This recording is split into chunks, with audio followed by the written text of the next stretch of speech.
Nous allons voir maintenant les solutions pour réaliser des fonctions avancées. Comme nous avons vu précédemment, nous allons reprendre comme base notre fonction moyenne.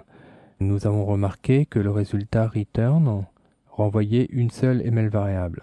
Cependant, dans certains cas, nous aurons le besoin de renvoyer plusieurs variables au programme. Pour cela, pour illustrer ce cas, je vous propose de modifier notre programme et de calculer dans un premier temps la somme et dans un second temps, donc nous allons l'appeler somme, et dans un second temps la moyenne. La moyenne qui sera donc égale à la somme divisée par 2. Voilà. Donc nous avons ici deux variables. La problématique est la suivante. Res, elle, la fonction ne peut renvoyer qu'une seule variable. La solution consiste à mettre ces deux informations dans un tableau. À savoir, nous allons donc créer res, nous allons le transformer en tableau. Et nous allons donc déclarer notre tableau et y associer la première variable, somme, puis la deuxième variable, moyenne.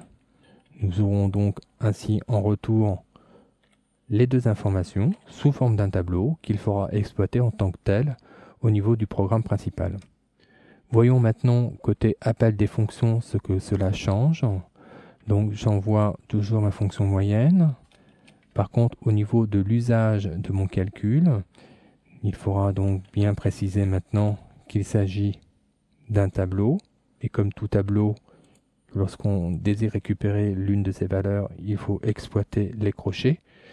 Là, nous avons vu que somme sera donc en première place. Je vous rappelle que le premier élément d'un tableau est d'indice 0. Donc, je vais indiquer ici 0 pour afficher la somme. Et je vais ensuite faire de même pour indiquer la moyenne, sauf que là, je vais indiquer 1 puisqu'il s'agit du second élément du tableau.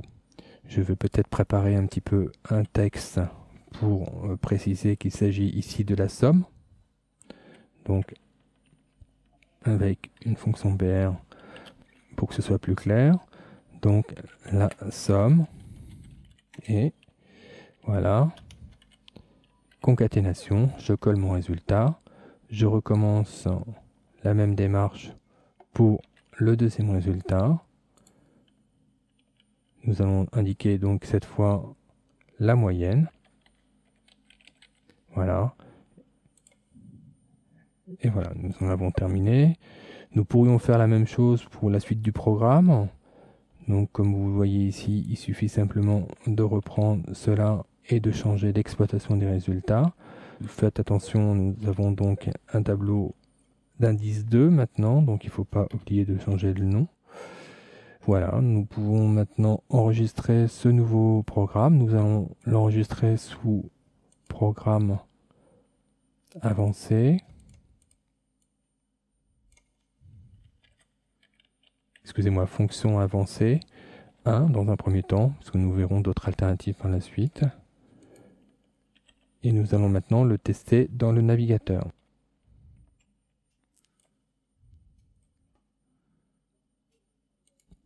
Comme vous pouvez le constater, le début du programme, nous avons ici la somme est 6, la moyenne est 3. Je vous rappelle que nous avions envoyé donc dans ce premier programme 2 et 4. La somme est bien égale à 6, donc ça fonctionne correctement. Et la moyenne, donc c'est bien 3. Donc pour l'instant, tout est OK. Voyons ensuite notre deuxième appel de fonction. Nous envoyons en second temps donc 6 et 8. Donc ce qui fait une somme de 14. Et la moyenne de ces deux valeurs correspond à 7. Donc tout fonctionne correctement. Nous pourrions bien évidemment étendre ce système à plusieurs valeurs. Le tableau ici que nous créons peut très bien contenir 2, 3, 4, 10 valeurs si vous en avez besoin.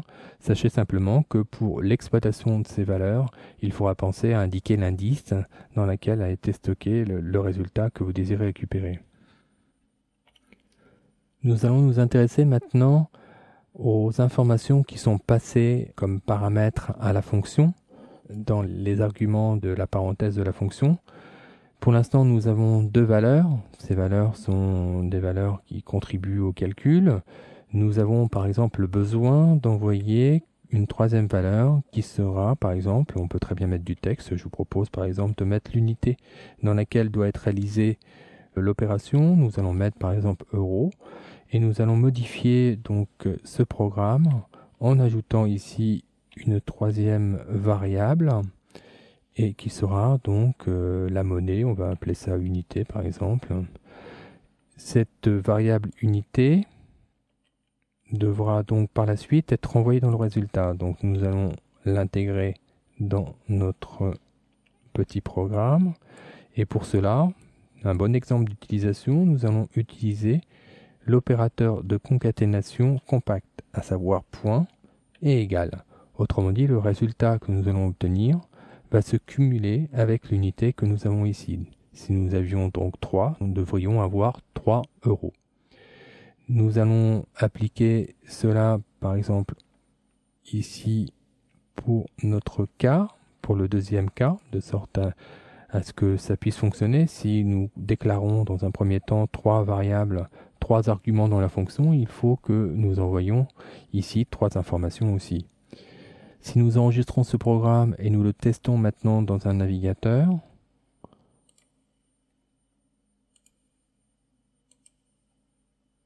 nous nous apercevons que nous avons effectivement ici le résultat qui est suivi de l'unité. Donc 3 euros qui a été concaténé dans la fonction elle-même. De même pour le deuxième appel, nous avons cette fois 7 euros. Nous allons profiter de cet exemple pour traiter les arguments de fonctions optionnelles.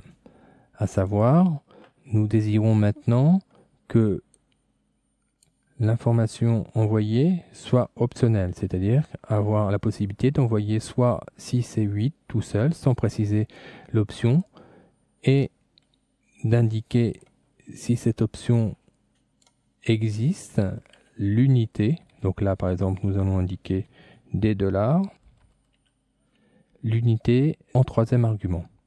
Voyons maintenant comment modifier notre programme. Ici, si nous testons notre programme, nous aurons donc une erreur, évidemment, puisque nous allons envoyer un premier appel avec un argument et le second sans, donc ça va automatiquement générer une erreur.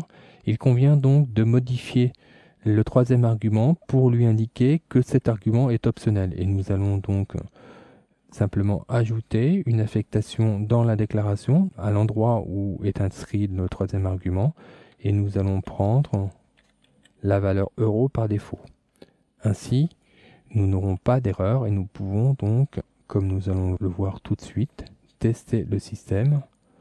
Si j'actualise, vous voyez que le premier appel qui lui a forcé en fin de compte l'unité avec $ s'affiche bien avec 3 $. Le second, lui, était dépourvu d'unité. C'est donc l'unité par défaut, à savoir unité euro, qui a pris place. Et le résultat, donc, que nous retrouvons à la sortie, est égal à 7 euros.